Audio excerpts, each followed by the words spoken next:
Hai pejuang beasiswa, Assalamualaikum warahmatullahi wabarakatuh. Pada video kali ini, saya akan melanjutkan video saya sebelumnya tentang langkah-langkah menulis on the spot esai beasiswa LPDP. Jadi, ini merupakan rangkaian dari video bagaimana langkah-langkah ketika teman-teman sudah berada di lokasi tes dan siap mengerjakan esai yang disodorkan oleh petugas seleksi beasiswa LPDP. Tapi sebelum kita lanjut, bagi yang belum subscribe, ayo di subscribe channel ini. Insya Allah saya akan berbagi informasi tentang beasiswa, khususnya berdasarkan pengalaman saya lulus beasiswa LPDP.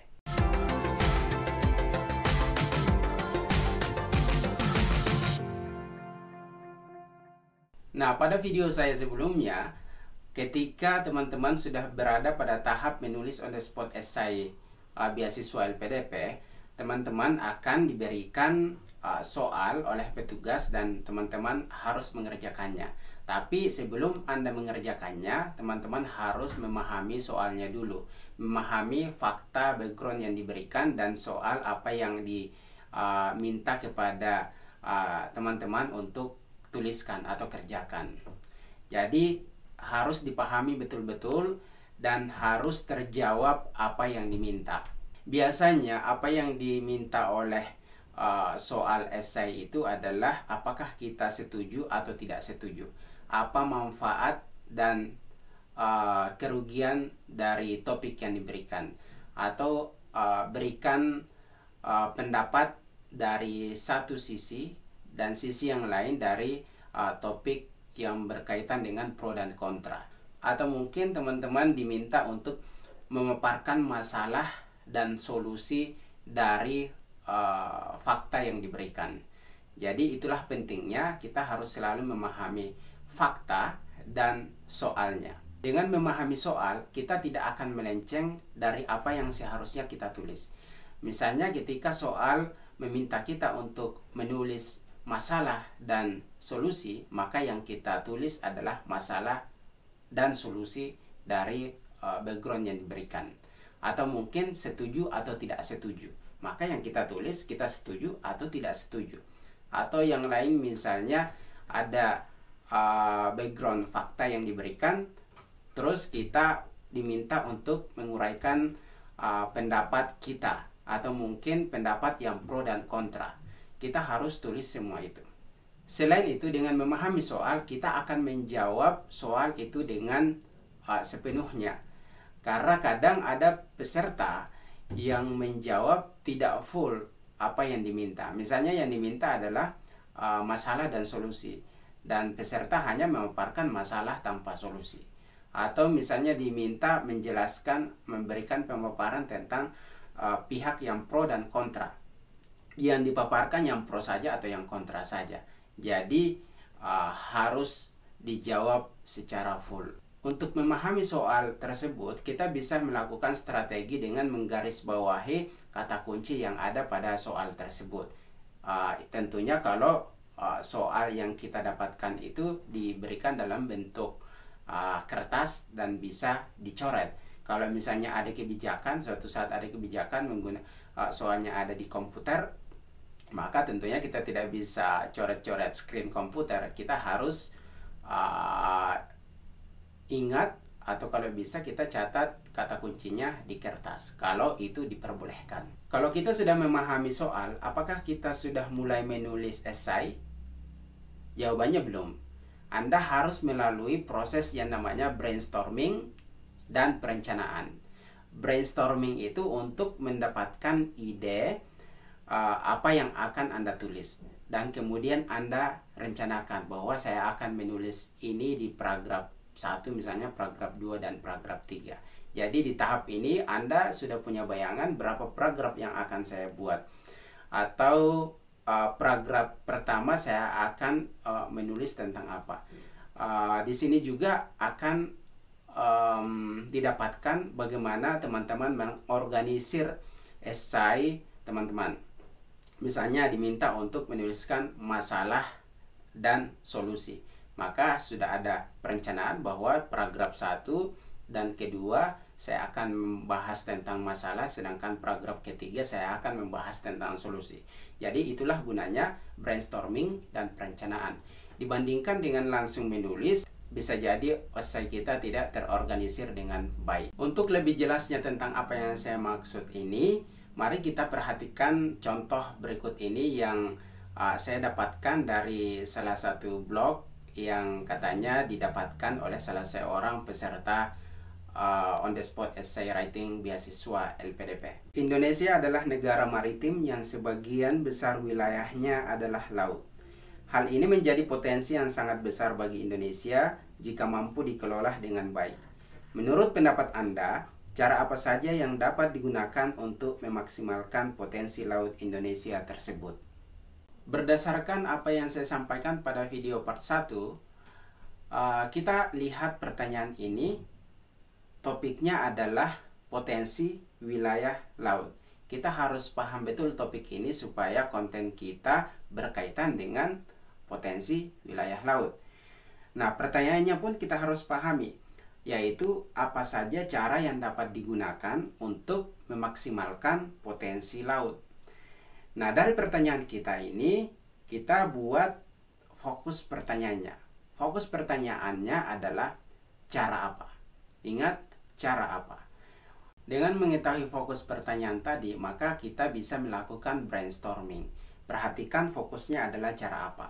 Maka saya akan berpikir caranya adalah menjaga wilayah laut dari nelayan ilegal, meningkatkan pariwisata laut, meningkatkan pengetahuan nelayan. Ada 3 poin yang menurut saya bisa digunakan untuk meningkatkan potensi wilayah laut kita. Setelah melalui tahap brainstorming, kita akan punya bayangan apa yang akan ditulis pada esai kita. Caranya dengan merinci apa yang kita tuliskan pada tahap brainstorming tadi. Bagaimana menjaga yang saya maksud? Yaitu melarang penangkapan ikan dengan jaring terlarang atau bom, dan memperkuat perbatasan agar nelayan asing tidak masuk.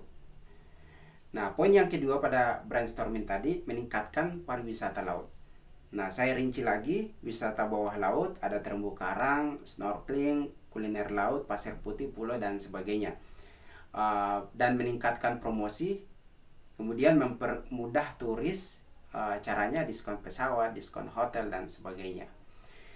Sedangkan bagian yang ketiga, meningkatkan pengetahuan nelayan pada brainstorming tadi, saya ulang lagi, edukasi nelayan, edukasi masyarakat. Walaupun yang kita pikirkan adalah konten esai kita, tapi secara tidak sadar mungkin kita sedang merencanakan bagaimana kita mengorganisir esai kita. Perhatikan, setelah introduction nanti, saya akan menulis paragraf pertama, menjaga wilayah laut dari nelayan ilegal beserta dengan perinciannya sebagai penjelas. Paragraf selanjutnya, meningkatkan pariwisata laut dengan perinciannya. Dan paragraf ketiga adalah edukasi pengetahuan nelayan dan masyarakat. Dan kemudian penutup.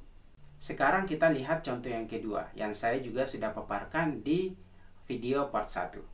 Liputan6.com, Jakarta. Satuan Kerja Khusus Pelaksana Kegiatan Hulu Minyak dan Gas Bumi SKK Migas menyatakan kebakaran sumur minyak di Aceh Timur merupakan kegiatan pengeboran ilegal.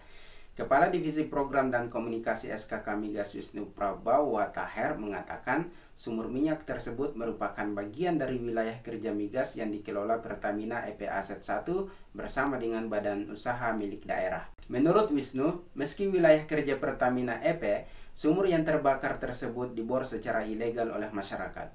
Artinya, pengoperasian sumur tersebut tanpa sepengetahuan dari Pertamina dan pihak BUMS. Saat ini, kebakaran di sumur tersebut masih dalam penanganan pihak berwenang. Jadi ditekankan bahwa sumur berada di wilayah kerja migas Pertamina EP Aset 1, tetapi pengeborannya ilegal dilakukan masyarakat umum. Tandas dia. Berikan pendapat Anda dalam permasalahan ini dan apa solusi yang Anda tawarkan baik bagi masyarakat maupun pemerintah. Dari soal tersebut kita dapat topiknya, yaitu masalah kebakaran sumur minyak. Selanjutnya kita harus pahami soalnya atau pertanyaannya, yaitu 1. Apa pendapat Anda mengenai masalah tersebut? 2, apa solusi bagi masyarakat? 3, apa solusi bagi pemerintah? Ini semua harus terjawab. Jangan sampai cuma solusi bagi masyarakat tidak ada bagi pemerintah, atau Anda tidak memberikan pendapat tentang masalah tersebut. Jadi pahami ada 3 yang akan menjadi fokus Anda. Jadi fokusnya adalah pendapat mengenai masalah, solusi untuk masyarakat, dan solusi untuk pemerintah. Sama dengan contoh pertama tadi, selanjutnya kita rinci atau jebarkan poin yang kita dapat dari fokus pertanyaan. Yang pertama adalah pendapat mengenai masalah di soal, masalah yang dipaparkan di soal tadi. Kalau saya, pendapat saya adalah perlu penyelidikan lebih tentang kebenaran informasi tersebut. Jika memang terjadi ilegal, harus ada tindakan tegas. Jika memang ilegal, mengapa bisa dijebol? Ini menjadi evaluasi bagi Pertamina. Dan perlu dicari tahu mengapa mereka atau masyarakat ini melakukan. Apakah selama ini keberadaan sumur tersebut tidak memberikan manfaat bagi masyarakat sekitar? Poin yang kedua dari fokus pertanyaan adalah solusi untuk masyarakat. Jadi di sini akan saya jelaskan masyarakat mestinya melakukan dialog tentang kebermanfaatan sumur tersebut. Dan solusi bagi pemerintah, memperketat pengawasan, memberi efek jera, dan memberikan kompensasi kepada masyarakat sekitar. Nah di sini teman-teman lihat, dan menurut saya juga apa yang ide saya tentang soal ini termasuk perinciannya mungkin tidak terlalu bagus, tidak terlalu sempurna, dan tidak apa-apa karena saya kerjakan ini betul-betul pakai seakan-akan saya ikut tes juga. Saya tidak menjawab pertanyaan tadi, menjawab merinci fokus pertanyaan sambil lihat Google atau sambil lihat referensi lain, atau saya mikirkan berhari-hari. Tidak, saya kerjakan ini dalam beberapa menit juga.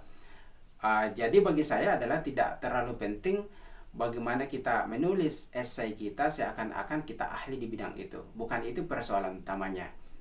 Kita melakukan brainstorming dan merinci fokus pertanyaan ini supaya kita tidak blank, supaya kita memiliki perencanaan dan bisa mengorganisir esai kita, karena itu salah satu poin penilaian.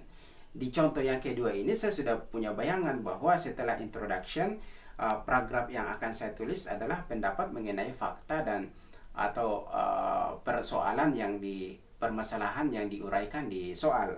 Kemudian di paragraf selanjutnya saya bisa tuliskan solusi untuk masyarakat dan pemerintah. Kemudian penutup. Jadi esai saya mungkin cuma 4 paragraf dan itu sudah cukup. Setelah kita mendapatkan ide dan perencanaan tentang apa yang akan kita tulis, maka ini yang kita tunggu-tunggu, yaitu menulis esai kita. Kita sudah harus mulai menulis kata pertama dari esai kita. Nah, untuk teknis penulisan ini saya akan jelaskan pada video selanjutnya. Jadi saya akan coba berikan contoh bagaimana kita menulis esai berdasarkan brainstorming dan perencanaan ini.